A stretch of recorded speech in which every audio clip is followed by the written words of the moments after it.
South Koreans brought a festival atmosphere to the streets of Seoul. Mass protests can feel like pop concerts in Korea. 집회하는 문화도 많이 달라졌어요. 응원봉도 나오고 그 소녀시대 노래도 인상 깊게 들었어요. 제가 대학교 때 들었던 노래인데 지금 다시 나와가지고 인상 깊었어요. 계엄 선포됐을 때 아무래도 학생이니까 길거리에 돌아다니는 게 너무 무서울 것 같다는 생각이 들었는데 시민분들이 막아주신 게 너무 멋있었고 덕분에 이렇게 하늘까지 돼서 너무 기쁜 것 같아요. 여기 미국에서 온 CNN 특파원이 있습니다. 미국에서는 상상조차 할 수 없었던 충격적인 경험을 하게 되었다고 하는데요. 과연 어떤 모습에서 이러한 경험을 하게 되었을까요? 지금부터 만나보도록 하겠습니다. 안녕하세요. 이렇게 한국 독자분들에게 인사드리게 되어 반갑습니다. 제 이름은 레이첼 브라운이며 미국 CNN 특파원입니다. CNN 특파원이 된 지 어느덧 10년이 됐습니다. 20년이 지났지만 저는 모교인 콜롬비아 저널스쿨 졸업식 날을 아직도 생생히 기억해요. 수석 졸업생으로서 연단에 올라 연설을 하던 그 순간 제 인생의 방향이 결정됐다고 해도 과언이 아니죠. 어렸을 때부터 기자를 꿈꾸던 저는 진실을 전하는 것이 우리의 의무입니다라고 말하면서도 그때는 제가 이렇게 오랫동안 전 세계의 위험한 현장을 누비게 될 줄은 몰랐어요. 아프가니스탄의 전쟁터에서 총알이 빗발칠 때도 시리아의 난민 캠프에서 아이들의 울음소리를 들을 때도 저는 늘 카메라를 들었죠. 특파원으로서 제가 할 수 있는 일은 진실을 전하는 것뿐이었으니까요. 9.11은 제 인생의 전환점이었습니다. 무너져 내리는 쌍둥이 빌딩을 취재하면서 저는 처음으로 제 조국의 아픔을 카메라에 담았어요. 그때부터였죠. 자유와 민주주의를 지키는 것이 단순한 취재 이상의 의미를 가지게 된 건. 미국의 핵심 가치는 자유와 민주주의의 수호에 있다는 말은 제게 그저 슬로건이 아닌 삶의 신조가 됐습니다. 이라크 전쟁 당시 바그다드의 폭격 현장을 취재할 때였어요. 한 이라크 소녀가 제게 다가와 우리도 자유를 원해요라고 말했죠. 그 순간 저는 깨달았습니다. 민주주의는 결코 한 나라의 전유물이 아니라는 걸요. 그 후로 저는 더욱 열정적으로 세계 곳곳의 민주주의 현장을 찾아다녔습니다. 2021년 1월 6일 워싱턴 DC의 하늘은 맑았지만 공기는 무거웠어요. 아침부터 저는 카메라를 들고 국회의사당 주변을 돌아다녔습니다. 20년 특파원 생활 동안 수많은 선거와 시위를 취재했지만 그날의 긴장감은 달랐죠. 마치 폭풍전야 같았어요. 오전부터 사람들이 모여들기 시작했습니다. 처음에는 평화로운 집회처럼 보였어요. 성조기를 든 시민들, 가족 단위의 참가자들도 있었죠. 하지만 시간이 흐르면서 분위기가 달라지기 시작했습니다. 군중의 함성이 점점 더 거세졌고 일부 시위대는 마스크나 보호 장비를 착용하기 시작했어요. 정오가 조금 지났을 때였죠. 갑자기 앞쪽에서 함성이 들렸어요. 의사당으로. 그 순간 저는 등골이 오싹해졌습니다. 이건 단순한 시위가 아니었어요. 르봉이 말한 군중의 광기가 눈앞에서 펼쳐지고 있었죠. 사람들은 마치 하나의 생명체처럼 움직이기 시작했어요. 첫 번째 철제 바리케이드가 무너졌을 때 저는 방송을 시작했습니다. 지금 시위대가 경찰 방어선을 뚫었습니다. 이건 미국 역사상 전례 없는 상황입니다. 제 목소리가 떨렸어요. 믿을 수 없는 광경이었으니까요. 민주주의의 상징인 국회의사당이 순식간에 전쟁터가 되어가고 있었습니다. 시위대는 창문을 깨고 의사당 안으로 침입하기 시작했어요. 제 카메라에는 충격적인 장면들이 담겼습니다. 의회 경찰이 폭행당하는 모습, 의원들이 필사적으로 대피하는 장면, 의장석에 앉아 기념사진을 찍는 시위대까지. 저는 계속해서 녹화 버튼을 눌렀지만 내면에서는 끊임없이 울고 있었어요. 이게 정말 내가 사랑하는 미국의 모습일까? 특히 잊을 수 없는 건 한 젊은 여성 시위대의 모습이었습니다. 그녀는 의사당 창문을 깨고 내부에서 성조기를 흔들며 외쳤어요. 이것이 진정한 애국이다. 그 순간 저는 깊은 혼란에 빠졌죠. 어떻게 민주주의의 전당을 파괴하는 것이 애국이 될 수 있을까요? 하지만 그들의 눈빛은 진심이었어요. 그들만의 새로운 규범이 만들어진 거죠. 그날 밤 호텔로 돌아와 영상을 편집하면서 저는 계속 눈물을 흘렸습니다. 제가 20년간 전쟁터와 분쟁 지역을 누비며 봐온 것들보다 이날의 충격이 더 컸어요. 그건 단순한 폭력 사태가 아닌 미국 민주주의의 근간이 흔들리는 순간이었으니까요. 그리고 2년 후 2023년 3월의 파리. 제가 목격한 건 또 다른 형태의 집단 폭력이었어요. 프랑스 공공부문 개혁에 반대하는 시위는 처음에는 평화로웠습니다. 노조원들의 질서정연한 행진, 시민들의 연대 공연도 있었죠. 하지만 해가 저물기 시작하면서 상황이 급변했어요. 콩코드 광장에서 첫 번째 화염병이 날아올 때 저는 본능적으로 카메라를 들었습니다. 워싱턴에서의 경험이 있었기에 이제 무슨 일이 벌어질지 알 수 있었죠. 예상대로 상황은 급속도로 악화됐어요. 경찰의 최루탄, 시위대의 돌팔매, 불타는 차량들. 파리의 심장부가 전쟁터로 변해갔습니다. 한 노년의 교사가 제게 말했어요. 우리는 단순히 연금 개혁만을 반대하는 게 아닙니다. 이건 우리의 존엄성을 지키기 위한 투쟁이에요. 그의 말에는 깊은 절망이 담겨 있었죠. 하지만 그 절망이 어떻게 이런 폭력을 정당화할 수 있을까요? 밤이 깊어갈수록 폭력은 더욱 격화됐습니다. 상점들이 약탈당했고 거리의 모든 것이 파괴됐어요. 제가 보던 중년 여성이 시위대에 휘말려 부상을 입었을 때 저는 카메라를 내려놓고 그녀를 도와줬습니다. 그 순간 문득 떠올랐어요. 과연 우리는 평화적으로 변화를 이끌어낼 수 없는 걸까요? 이 두 사건을 취재하면서 저는 깊은 회의감에 빠졌어요. 하지만 동시에 어딘가에는 다른 방식이 있을 거라는 희망도 있었죠. 그리고 그때 한국에서 새로운 정치적 움직임이 일어났다는 소식을 들었습니다. 처음에는 또 다른 폭력 사태를 예상했어요. 하지만 이상하게도 이번엔 뭔가 달랐습니다. 한국의 소식을 처음 접한 건 도쿄 특파원 사무실에서였어요. 정치적 격변이 일어나고 있다는 소식에 처음엔 걱정이 앞섰죠. 과거 한국의 민주화 과정에서 있었던 폭력적인 장면들이 떠올랐으니까요. 하지만 동시에 저는 이상한 예감이 들었습니다. 아시아에서 새로운 형태의 민주주의가 탄생하고 있다는 직감이었죠. 서울행을 결정하기 전 저는 한국의 과거 시위 영상들을 찾아봤어요. 1980년대의 최루탄 연기 속 학생들, 2016년 촛불혁명의 평화로운 행진까지 한국의 민주주의는 끊임없이 진화해왔다는 걸 알 수 있었죠. 이번엔 어떤 모습일까? 호기심이 가득했습니다. 사실 저는 한국의 민주주의의 실현 모습을 한번 본 적이 있습니다. 바로 2017년이죠. 2017년 3월 10일, 그날의 기억은 기자 인생에서 가장 특별한 순간으로 남아있어요. 새벽 3시, 저는 이미 광화문 광장에 도착해 있었습니다. 한국의 첫 여성 대통령 탄핵 선고일이었죠. 아직 어둠이 채 가시지 않은 거리에는 이미 수많은 사람들이 모여들고 있었어요. 취재 준비를 하면서도 저는 긴장감을 감출 수 없었습니다.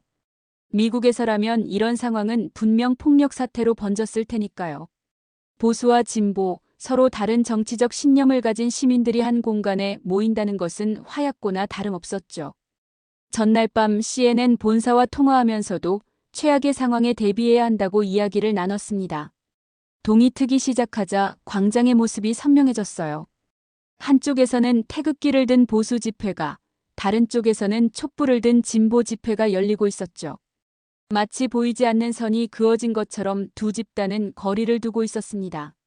하지만 미국의 트럼프 지지자들과 반대자들의 집회에서 흔히 보였던 것과 같은 적대감은 느껴지지 않았어요.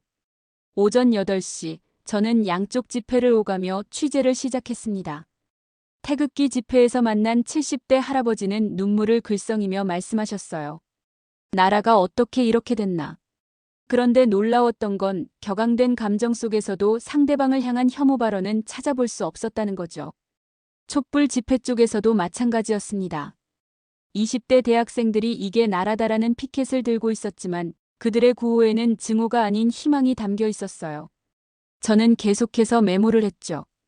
어떻게 이런 질서가 가능한 걸까? 가장 인상적인 장면은 오전 10시경에 일어났어요. 갑자기 하늘에서 빗방울이 떨어지기 시작했는데 당시 아무도 우산을 준비하지 못한 분들이 많았죠. 저는 양측 집회 사이의 긴장감이 고조될까 걱정했습니다. 하지만 곧 놀라운 광경이 펼쳐졌어요. 태극기 집회에 참석했던 한 중년 남성이 망설임 없이 자신의 큰 우산을 꺼내들더니 비를 피하지 못하고 있던 촛불 집회 쪽의 젊은 여성들에게 다가갔습니다. 비라도 좀 피하세요. 그 말에 처음엔 어색한 침묵이 흘렀지만 이내 젊은이들은 감사의 인사를 건넸죠. 그러자 마치 신호라도 된 듯 우산을 가진 사람들이 진영에 관계없이 서로를 위해 우산을 펼쳐들기 시작했어요.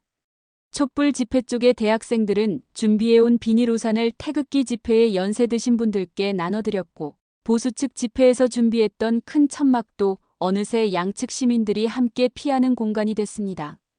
저는 그 순간을 카메라에 담으며 깊은 감동을 느꼈어요. 정치적 견해 차이를 뛰어넘어 서로를 배려하는 모습, 그것이야말로 제가 취재했던 그 어느 나라에서도 보지 못한 광경이었으니까요. 우리가 생각이 다르다고 해서 서로를 미워할 순 없지요. 우산을 함께 쓰고 있던 한 할머니의 말씀이 아직도 귓가에 맴돕니다. 오전 11시 헌법재판소의 선고가 시작됐어요. 광장의 모든 이들이 숨을 죽였죠. 태극기를 든 이들도 촛불을 든 이들도 모두 휴대폰이나 준비된 스크린으로 중계를 지켜보고 있었습니다. 그때의 적막감은 지금도 잊을 수 없어요. 탄핵이 선고되는 순간 광장은 환호성으로 가득 찼습니다. 하지만 승리의 기쁨 속에서도 진보 측 시위대는 상대방을 향해 적대적인 행동을 하지 않았어요. 오히려 많은 이들이 태극기 집회 쪽을 향해 위로의 말을 건네는 모습이 보였죠. 태극기 집회 참가자들은 실망감을 감추지 못했지만 그들도 질서 있게 자리를 정리했습니다. 저는 할머니 한 분이 젊은 촛불 시위대를 향해 나라가 잘 되길 바란다고 말씀하시는 걸 들었어요. 그 순간 제 눈시울이 뜨거워졌죠. 그것이 제가 최초로 기억하는 한국의 평화적인 시위 장면이었습니다. 그 기억을 되뇌이며 7년 만에 방문하는 한국의 시위는 어떻게 바뀌었을까? 더욱 진보되었을까 아니면 후퇴되었을까? 저는 혼자서 여러 가지 생각에 잠기며 한국행 비행기에 몸을 실었습니다. 어느덧 김포공항의 비행기는 착륙했어요. 김포공항에 도착한 순간부터 저는 충격의 연속이었어요. 계엄령이 선포된 나라의 공항이라고는 도저히 믿기지 않았거든요. 입국장에서 수화물을 찾는 동안 제가 본 건 놀라울 정도의 질서였습니다. 수화물 벨트 앞에서 승객들은 자연스럽게 일정한 거리를 두고 서 있었고 짐을 찾을 때도 서두르거나 밀치는 사람이 단 한 명도 없었어요. 오히려 무거운 캐리어를 든 노인을 위해 젊은이들이 먼저 자리를 양보하는 모습도 보였죠. 특히 인상적이었던 건 입국 심사대의 모습이었습니다. 긴 줄이 이어졌지만 모든 사람들이 묵묵히 자신의 차례를 기다리고 있었어요. 누군가 아이를 안고 있으면 자연스럽게 앞으로 보내주었고 영어를 못하는 외국인 관광객이 있으면 주변 사람들이 자발적으로 통역을 도와주었죠. 공항철도로 향하는 에스컬레이터에서도 놀라움은 계속됐어요. 모든 사람들이 한 줄로 서서 오른쪽을 비워두는 모습은 마치 무언의 약속이라도 된 듯 했습니다. 정치적 위기 상황에서도 시민의식이 흐트러지지 않는 모습에 저는 깊은 감동을 받았어요. 이런 광경은 제가 20년간 전 세계를 누비며 취재했던 어떤 나라에서도 본 적이 없었죠. 심지어 평화로운 시기의 선진국 공항에서도 보기 힘든 모습이었어요. 한국은 위기 속에서 오히려 더 단단해지는 시민의식을 보여주고 있었습니다. 지하철을 타고 광화문으로 향하는 동안 저는 또 한 번 놀라움을 금치 못했어요. 사람들이 매우 몰리는 상황이었음에도 지하철은 놀라울 정도로 질서정연했거든요. 승객들은 스크린도어 앞에서 자연스럽게 두 줄로 서서 기다렸고 전철이 도착하면 먼저 내리는 사람들을 배려하며 차분히 탑승했습니다. 특히 인상적이었던 건 실시간 재난 알림 시스템이었어요. 갑자기 모든 사람들의 휴대폰에서 동시에 안전재난 문자가 울렸는데 시민들은 마치 훈련된 것처럼 침착하게 상황을 확인하고 대처했죠. 제가 본 그 어떤 나라의 재난 경보 시스템보다도 효율적이었습니다. 플랫폼과 전동차 내부의 안전시설도 감탄스러웠어요. 곳곳에 설치된 CCTV, 비상통화장치, 자동 심장 충격기까지. 더욱 놀라웠던 건 이런 시설들의 위치를 시민들 대부분이 정확히 알고 있다는 거였죠. 실제로 갑자기 한 승객이 호흡곤란으로 어지러워하자 주변 사람들이 즉시 자리를 양보하고 역무원을 호출하는 모습은 마치 매뉴얼대로 움직이는 것 같았습니다. 환승역에서는 경찰과 역무원들이 승객들의 안전한 이동을 돕고 있었어요. 휠체어를 탄 노인을 위해 즉시 승강기로 안내하고 길을 헤매는 외국인들에게 친절히 방향을 알려주는 모습이 인상적이었죠. 제가 카메라를 들고 있자 한 역무원이 다가와 안전한 촬영 위치를 추천해주기도 했습니다. 지하철의 정시성과 첨단 시스템도 놀라웠어요. 열차 도착 시간이 실시간으로 표시되고 혼잡도까지 알려주는 디지털 안내판. 그리고 이 모든 정보가 다국어로 제공되는 것을 보며 이게 바로 선진 대중교통의 표본이구나 생각했습니다. 제가 여태까지 보았던 다른 나라에서의 시위 장면과는 확연히 달랐습니다. 프랑스 시위 장소에서는 연금 개혁에 반대하는 시위대가 거리를 불태웠고 미국에서는 조지 플로이드 사건 이후 도시 전체가 아수라장이 됐었어요. 제 가방 속의 방독면과 헬멧이 그 증거였죠. 하지만 지하철 안에서 본 광경은 충격적이었어요. 시위에 참여하러 가는 듯한 젊은이들은 마치 축제에 가는 것처럼 들떠 있었습니다. 리드 교수의 말이 떠올랐어요. 한국의 시위는 독특하다.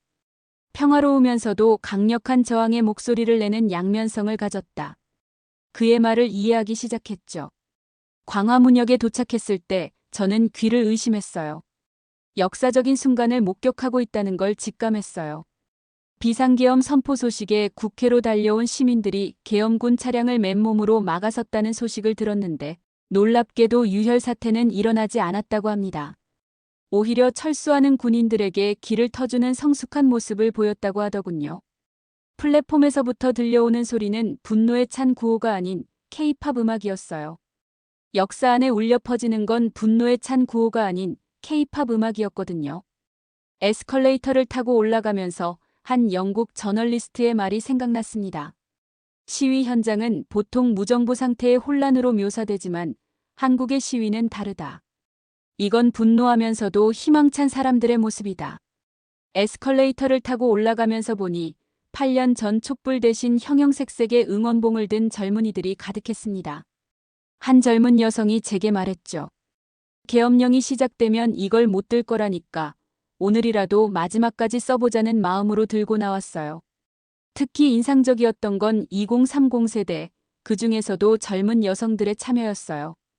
정치에 무관심할 것이라 여겨졌던 젊은 세대들이 민주주의를 지키기 위해 자발적으로 나선 거죠. 이게 말이 되는 행태인가 싶어서 학생들이라도 목소리를 내야 한다고 생각했어요. 한 대학생의 말이 아직도 귓가에 맴돕니다. 해외 언론들도 이 특별한 광경에 주목했어요.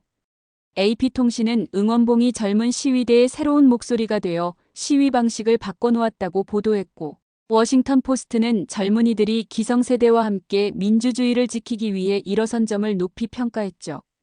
시위 문화가 젊어졌다는 분석과 함께요. 계단을 올라 지상에 도착하자 200만 명의 시민들이 만들어내는 평화로운 함성이 들려왔어요. 특정 정파나 깃발에 얽매이지 않고 오직 민주주의라는 하나의 가치를 위해 모인 시민들. 그들의 손에 든 응원봉은 이제 새로운 시위 문화의 상징이 되어 있었습니다. 지상에 올라섰을 때 제 눈앞에 펼쳐진 광경은 말 그대로 환상적이었어요. 수만 개의 LED 응원봉이 만들어내는 빛의 물결이 광화문 광장을 수놓고 있었습니다. 프랑스의 시위 현장에서 날아다니던 화염병 대신 이곳에선 별들이 반짝이고 있었죠. 나라가 어두우면 집에서 가장 밝은 것을 들고 나온다는 말의 의미를 그제야 이해했어요. 저는 즉시 생방송을 시작했습니다. 지금 제가 있는 곳이 정말 시위 현장이 맞는지 확인이 필요할 것 같아요. 목소리가 떨렸죠. 이곳은 마치 대형 음악 페스티벌 같습니다. 하지만 이건 단순한 축제가 아니에요.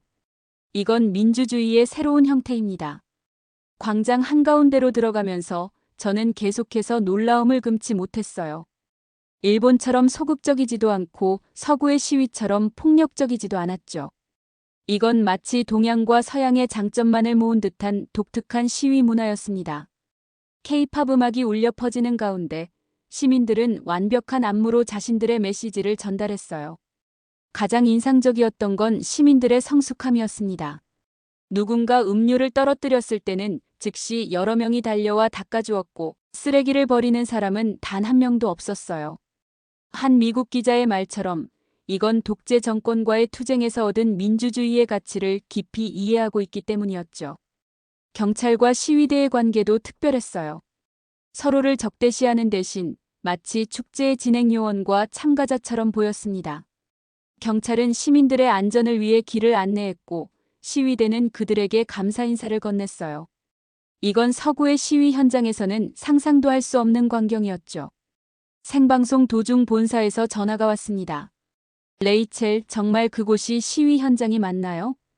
편집장의 의심 가득한 목소리에 저는 웃으며 대답했어요. 네, 맞아요. 하지만 이건 시위를 넘어선 무언가예요. 이건 민주주의의 축제이자 평화적 저항의 새로운 모델입니다. 해가 저물수록 광장은 더욱 아름다워졌어요. LED 응원봉의 빛은 더욱 강렬해졌고 시민들의 함성은 더욱 뜨거워졌죠. 그러면서도 질서는 완벽했습니다. 체계적이면서도 문화적인, 평화로우면서도 강력한 이 모순적인 조화가 바로 한국 시위의 특별함이었어요. 이날은 정말 잊지 못할 역사적인 순간이었습니다. 모든 사람들의 시선은 전광판으로 일제히 향하고 있었습니다.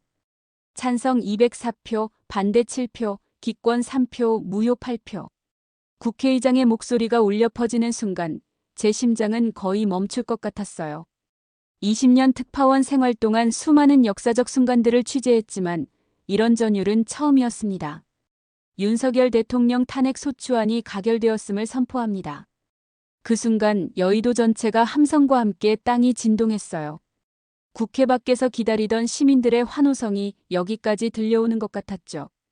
옆에 있는 사람들과 얼싸안고 눈물을 흘리는 모습을 보면서 저는 더할 나위 없는 전율을 느꼈습니다.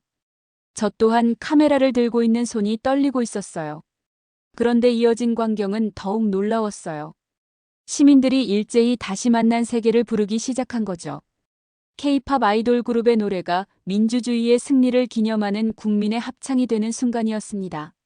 수만 명의 목소리가 하나로 어우러져 여의도 밤하늘을 수놓았어요. 저는 즉시 다시 생중계를 시작했습니다. 지금 여의도에서 믿을 수 없는 광경이 펼쳐지고 있습니다. 시민들이 승리의 기쁨을 노래로 표현하고 있어요. 이건 단순한 시위가 아닙니다. 이건 축제입니다. 민주주의의 축제요. 제 목소리가 흥분으로 떨렸죠. 특히 인상적이었던 건 세대를 아우르는 감동이었어요. 80년대 민주화 운동을 겪었다는 어르신이 젊은이들과 함께 노래를 부르며 눈물을 흘리셨고 어린아이를 아는 부모는 이날을 기억하렴이라고 말하며 아이를 꼭 안았습니다. 그야말로 한국인들이 하나가 되는 순간을 눈앞에서 볼 수 있었죠. LED 응원봉의 물결은 더욱 찬란해졌어요. 수만 개의 빛이 만드는 장관은 마치 별들이 땅으로 내려온 것 같았죠. 한 젊은이가 제게 말했어요. 우리는 역사를 바꾸고 있어요. 그것도 가장 평화롭고 아름다운 방식으로요. CNN 본사에서 전화가 왔습니다. 레이첼, 정말 놀라운 화면이에요. 이런 탄핵 현장은 본 적이 없어요. 편집장의 목소리에는 경이로움이 가득했죠. 실시간 시청률이 치솟고 있다고 했어요. 전 세계가 한국의 이 특별한 순간을 지켜보고 있었던 거죠. 시민들은 승리의 기쁨을 나누면서도 질서를 잃지 않았어요. 오히려 더욱 조심스럽게 행동했죠. 우리가 민주주의의 승리를 더럽혀서는 안 됩니다라는 한 시민의 말이 가슴에 와닿았어요. 시위 현장이 점점 더 깨끗해지는 모습을 보며 저는 또 한 번 감동을 받았습니다. 그날 밤 편집실에서 영상을 돌려보면서 저는 계속 눈물이 났어요. 이건 단순한 정치적 사건이 아니었습니다. 민주주의가 얼마나 아름다울 수 있는지, 국민의 의지가 얼마나 성숙한 방식으로 표현될 수 있는지를 전 세계에 보여준 순간이었죠. 한 시민이 제게 건넨 말이 아직도 귓가에 맴돕니다. 우리는 오늘 또 하나의 역사를 만들었어요. 폭력 없이, 증오 없이, 오직 평화와 희망으로만요. 그리고 저는 깨달았어요. 이것이야말로 진정한 민주주의의 승리라는 것을. 한국이 세계에 보여준 새로운 희망이라는 것을. 이 역사적인 순간을 취재하면서 저는 제가 특별한 증인이 되었다는 걸 느꼈어요. 민주주의가 이토록 아름다울 수 있다는 것, 국민의 의지가 이토록 평화롭게 표현될 수 있다는 것, 그리고 변화가 이토록 희망차게 이뤄질 수 있다는 것을 전 세계에 전할 수 있어서 영광이었습니다. 그날 밤 재방송은 CNN의 최고 시청률을 기록했다고 합니다. 전 세계 시청자들은 한국의 새로운 시위 문화에 경탄했고 댓글에는 부러움과 응원의 메시지가 가득했어요. 하지만 그들은 제가 느낀 감동의 일부분만을 보았을 거예요. 이건 단순한 시위가 아니었으니까요. 시위가 끝나갈 무렵 저는 또 한 번 놀라운 광경을 목격했어요. 200만 명이 넘는 시민들이 모였던 광장이 마치 마법처럼 깨끗해지기 시작한 거죠. 처음에는 몇몇 젊은이들이 조용히 쓰레기를 줍기 시작했는데 그 모습이 마치 신호탄이라도 된 듯 순식간에 수백 명이 자발적으로 청소에 동참했습니다. 특히 인상적이었던 건 아무도 지시하지 않았다는 거예요. LED 응원봉을 든 채로 청소하는 학생들, 비닐봉지를 나눠주는 어르신들, 분리수거를 안내하는 젊은이들까지. 마치 잘 짜여진 오케스트라처럼 자연스러웠죠. 심지어 집회에 참여하지 않았던 시민들도 청소도구를 들고 나와 도움을 주었어요. 한 외국인 관광객이 제게 말을 걸었습니다. 이런 건 처음 봐요. 우리나라였다면 청소부들이 밤새 치워야 했을 텐데. 저도 같은 생각이었어요. 파리나 뉴욕의 시위 현장은 늘 쓰레기 때문에 몸살을 앓았거든요. 하지만 이곳은 달랐습니다. 청소가 끝난 후의 광장은 마치 시위가 없었던 것처럼 깨끗했어요. 길거리에 담배꽁초 하나, 전단지 한 장 찾아볼 수 없었죠. 제가 찍은 청소 전과 후 사진은 CNN에서 가장 많은 조회수를 기록했고 전 세계 누리꾼들의 찬사를 받았습니다. 한 시민이 제게 말했어요. 우리의 목소리를 내는 것도 중요하지만 그 후의 모습도 중요하죠. 이게 바로 성숙한 시민의식이니까요. 그 말에 깊이 공감했습니다. 이것이야말로 진정한 민주주의의 모습이 아닐까요? 권리와 책임이 공존하는 그런 아름다운 순간이었습니다. 호텔로 돌아가는 길에 저는 계속해서 생각에 잠겼어요. 20년간 전 세계의 시위 현장을 취재하면서 저는 늘 의문을 가졌습니다. 과연 평화로운 저항이 가능할까? 그리고 오늘 마침내 그 답을 찾았어요. 한국은 세계에 보여준 거죠. 분노하면서도 희망찬, 저항하면서도 평화로운 새로운 민주주의의 가능성을. 제 리포트가 방송된 직후부터 CNN 본사의 전화가 끊이질 않았어요. 편집장은 흥분된 목소리로 말했죠. 레이첼, 당신의 리포트가 역대 최고 시청률을 기록했어요. 전 세계가 한국의 이야기에 주목하고 있습니다. 처음에는 단순한 관심인 줄 알았어요. 하지만 곧 세계 각국의 주요 언론사들이 연락을 취해왔습니다. BBC는 제 인터뷰를 요청했고 르몽드는 한국의 시위 문화에 대한 특집 기사를 준비한다고 했죠. 21세기 민주주의의 새로운 표준이라는 제 분석이 전 세계 언론에 인용되기 시작했어요. 특히 인상적이었던 건 해외 시민운동가들의 반응이었습니다. 프랑스의 한 활동가는 제게 이메일을 보내왔어요. 우리는 지금까지 잘못된 방향으로 가고 있었나 봅니다. 한국이 보여준 평화로운 저항의 힘, 이게 바로 우리가 찾던 답이에요. 세계 각국의 연구자들이 한국의 시위 문화를 연구하기 시작했다는 소식도 들려왔어요. 하버드 대학의 한 교수는 제게 자문을 요청했죠. 어떻게 이토록 많은 시민들이 폭력 없이 하나가 될 수 있었는지 그 비결이 궁금합니다. 돌이켜보면 제가 목격한 건 단순한 시위가 아니었어요. 그건 민주주의의 진화였죠.